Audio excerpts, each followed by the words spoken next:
Siang itu, matahari lagi terik-teriknya. Aku, Rina, cuma bisa mengipas-ngipas pakai majalah bekas di teras rumah. Suami lagi kerja, anak-anak sekolah. Rumah sepi. Tapi hatiku kok ya ikutan sepi.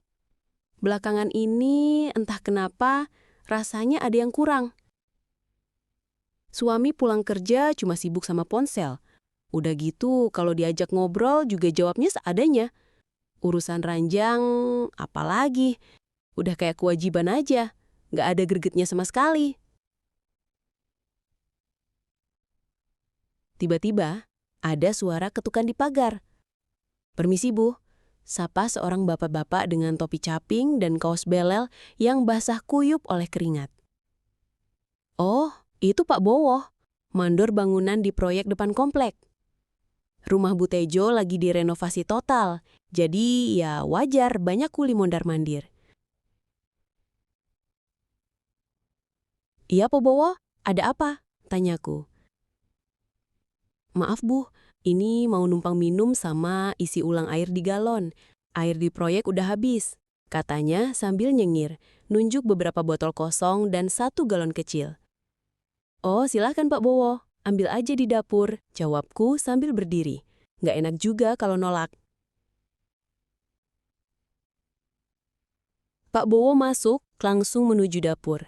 Aku cuma ngeliatin dari teras. Badan Pak Bowo ini tegap, otot-ototnya kelihatan banget dari balik kaosnya yang tipis. Keringatnya netes-netes di leher dan lengannya. Entah kenapa kok ada sensasi aneh yang tiba-tiba muncul. Udah lama banget aku nggak ngerasain deg-degan kayak gini.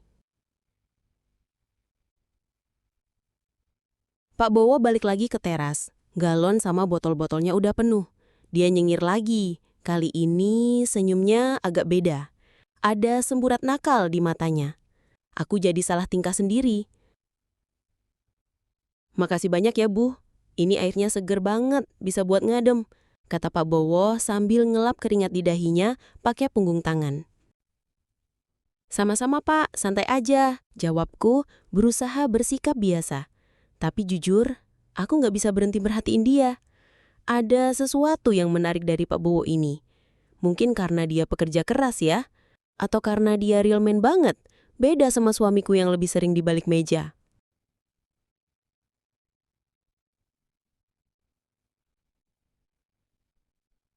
"Oh ya Bu, rumah ibu ini kok sepi banget ya? Nggak ada bapaknya?" tanya Pak Bowo tiba-tiba. Aku agak kaget dia nanya begitu. "Suami lagi kerja Pak, anak-anak sekolah." Pak Bowo ngangguk-ngangguk. "Pantesan. Saya kira ibu sendirian di rumah. Kasian juga ya Bu, kalau sendirian terus." Kata-kata Pak Bowo itu somehow nyentuh banget. Rasanya ada yang paham perasaanku. Aku cuma senyum tipis.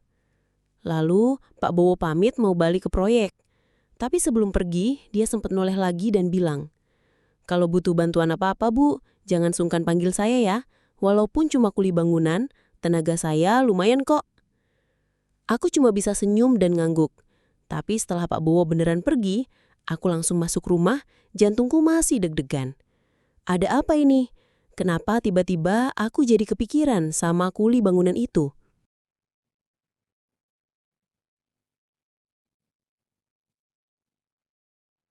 Malam harinya, hujan deras banget.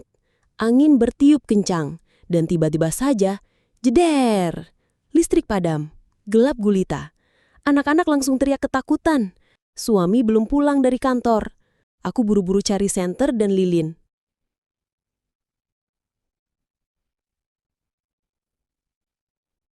Anak-anak udah mulai rewel. Aku mencoba menenangkan mereka, tapi jujur, aku juga agak panik. Apalagi kalau mati lampu gini, sinyal ponsel juga sering jelek. Mau hubungi suami susah.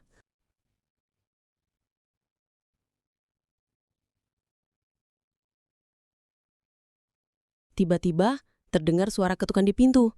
Pelan tapi jelas. Aku langsung merinding. Siapa malam-malam gini?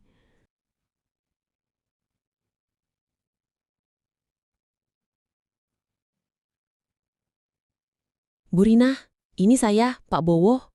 Suara itu, suara Pak Bowo. Aku langsung lega. Dengan cepat kubuka pintu sedikit. Terlihat siluet Pak Bowo berdiri di balik derasnya hujan memegang senter kecil. "Maaf Bu, saya lihat listrik di rumah Ibu mati. Saya tadi habis beli lilin sama senter buat di pos proyek. Kalau Ibu butuh, ini saya bawakan." Dia menyodorkan sekantong plastik berisi beberapa lilin dan korek api. "Ya ampun Pak Bowo, makasih banyak loh. Repot-repot aja," kataku terharu. "Nggak apa-apa Bu, sesama tetangga harus tolong-menolong," jawabnya. "Anak-anak takut ya Bu?" "Iya nih, pada rewel," kataku sambil tersenyum kecut. "Mau saya bantu nyalakan lilin Bu, biar lebih terang," tawar Pak Bowo. Aku mengangguk. Dia pun masuk, senternya menerangi setiap sudut ruangan. Di tengah gelap dan dinginnya malam itu, kehadiran Pak Bowo terasa hangat, sangat hangat.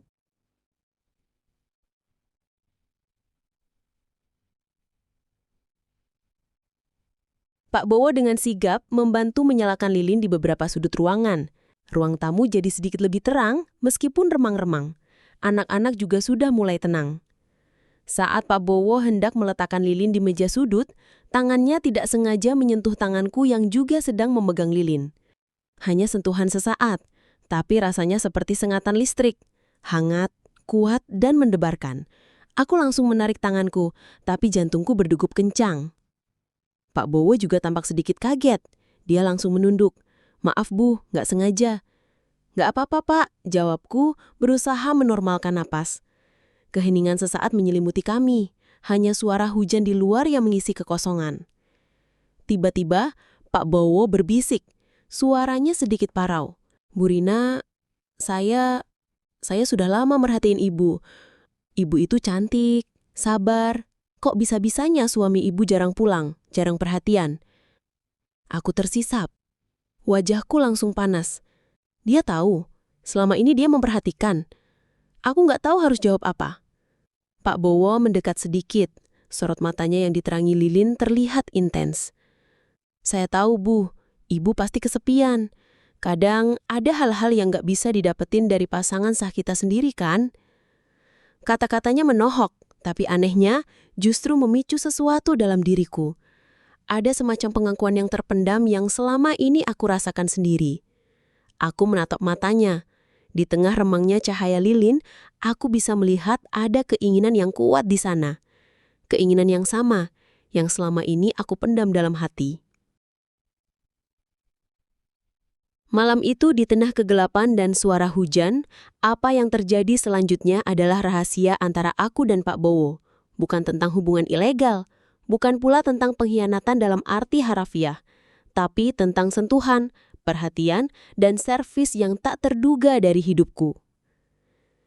Servis Pak Bowo bukan cuma soal membantu menyalakan lilin atau menawarkan bantuan tenaga. Lebih dari itu, dia memberiku servis yang jauh lebih dalam, yaitu perhatian, pengertian, dan sensasi yang sudah lama hilang dari hidupku. Dia berbicara dari hati ke hati, mendengarkan keluh kesahku tanpa menghakimi. Dia menyentuh tanganku, menatap mataku dengan sorot yang tulus. Mungkin hanya itu, atau mungkin ada sesuatu yang lebih intim lagi yang terjadi di balik bisikan dan sentuhan remang-remang cahaya lilin itu. Sesuatu yang membuatku sadar bahwa selama ini aku merindukan servis seperti itu. Sentuhan seorang pria yang benar-benar peduli, yang membuatku merasa diinginkan dan dihargai. Sejak malam itu, pandanganku terhadap kuli bangunan berubah total. Aku nggak menyangka, dari sosok yang biasanya cuma aku anggap pekerja kasar, justru aku bisa menemukan servis yang jauh lebih mantap daripada yang suamiku berikan. Ini bukan tentang cinta baru, tapi tentang pengalaman yang membuka mataku bahwa kepuasan dan perhatian bisa datang dari tempat yang paling tak terduga.